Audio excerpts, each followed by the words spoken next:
Assalamualaikum warahmatullahi wabarakatuh. Perkenalkan, kami dari kelompok 7 ingin menjelaskan tentang bahan ajar kelas rendah yang beranggotakan saya sendiri, Sawiji, yang kedua Yuli Astuti, yang tiga Nur Hasanah, dan yang keempat Anis Marcella. Pengertian bahan ajar. Bahan ajar adalah segala bentuk bahan yang digunakan untuk membantu guru atau instruktur dalam melaksanakan kegiatan belajar. Bahan yang dimaksud bisa serupa bahan tertulis maupun bahan tidak tertulis. Bahan ajar atau materi pembelajaran adalah pengetahuan, keterampilan, dan sikap yang harus dipelajari siswa dalam rangka mencapai standar kompetensi yang telah ditentukan. Secara terperinci, jenis-jenis materi pembelajaran terdiri dari pengetahuan atau fakta, konsep, prinsip, prosedur, keterampilan, dan sikap atau nilai. Sedangkan menurut Ghafur, bahan ajar adalah pengetahuan, keterampilan, dan sikap yang harus diajarkan oleh guru dan dipelajari oleh siswa. Bahan ajar tersebut berisi materi pembelajaran yang harus dikuasai oleh guru dan disampaikan kepada siswa, yang akan dilanjutkan oleh teman saya. Assalamualaikum warahmatullahi wabarakatuh. Nama saya Nur Hasanah dari kelompok 7 Prodi PGMI kelas A NIM 2011170167. Bahan ajar anak pada kelas rendah.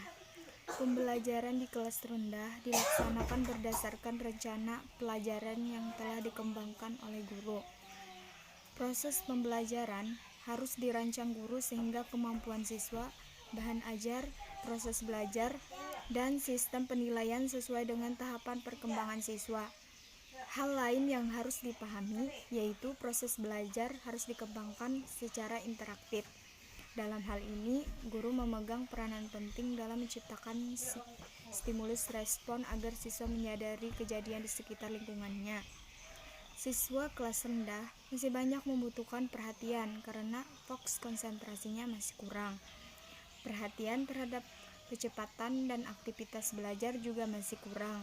Hal ini memerlukan kegigihan guru dalam menciptakan proses belajar yang lebih menarik dan efektif.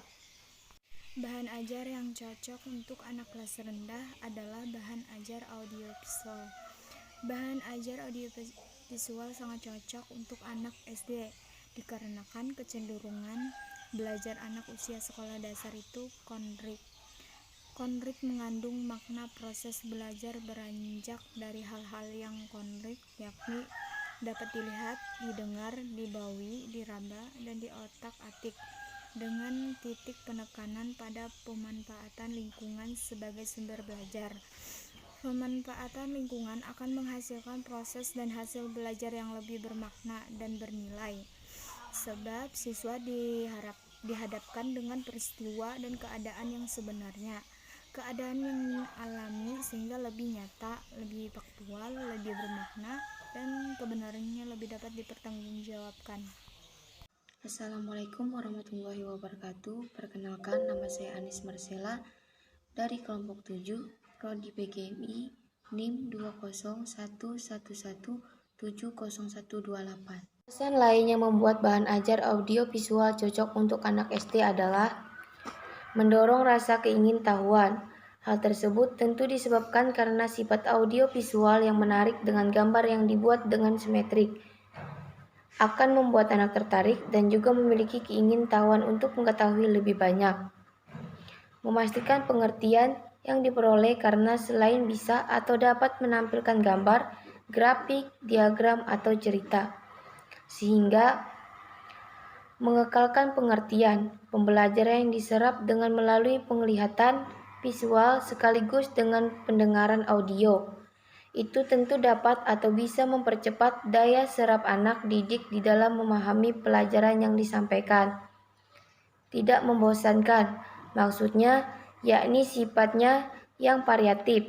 Siswa di dalam pembelajaran itu tidak merasa bosan sebab sifatnya yang beragam, film 3 dimensi atau 4 dimensi, dokumenter, serta yang lainnya. Hal ini tersebut dapat menciptakan sesuatu yang variatif serta tidak membosankan para siswa. Memberikan pengalaman yang tak terduga kepada peserta didik, misalnya dengan cara memperagakan proses sirkulasi daerah yang sangat kompleks. Memperlihatkan secara nyata sesuatu yang dapat awalnya tidak mungkin bisa dilihat. Jika dikombinasikan dengan animasi dan pengetahuan kecepatan, dapat mendemonstrasikan perubahan dari waktu ke waktu. Menampilkan presentasi studi satu tentang kehidupan sebenarnya yang dapat memicu siklus presentasi didik. Assalamualaikum warahmatullahi wabarakatuh. Perkenalkan, nama saya Yulia Astuti. Saya dari Prodi PGMI, Fakultas Tarbiyah dan Ilmu Keguruan. Saya semester 2 kelas A dengan NIM 20111700169. Memperlihatkan secara nyata sesuatu yang pada awalnya tidak dapat dilihat. Jika dikombinasikan dengan pengaturan kecepatan, dapat mendemonstrasikan perubahan dari waktu ke waktu. Menampilkan presentasi studi kasus tentang kehidupan sebenarnya yang dapat memicu diskusi peserta didik. Menunjukkan cara penggunaan alat atau perkakas. Memperagakan keterampilan yang akan dipelajari. Menunjukkan tahapan prosedur, menghadirkan penampilan drama atau musik, menganalisis perubahan periode waktu tertentu, menyampaikan objek 3 dimensi, memperlihatkan diskusi atau interaksi antara 2 atau lebih orang, dan memberikan pengalaman kepada peserta didik untuk merasakan suatu keadaan tertentu, contohnya keadaan di geladak kapal, di dalam kapal selam, dan sebagainya.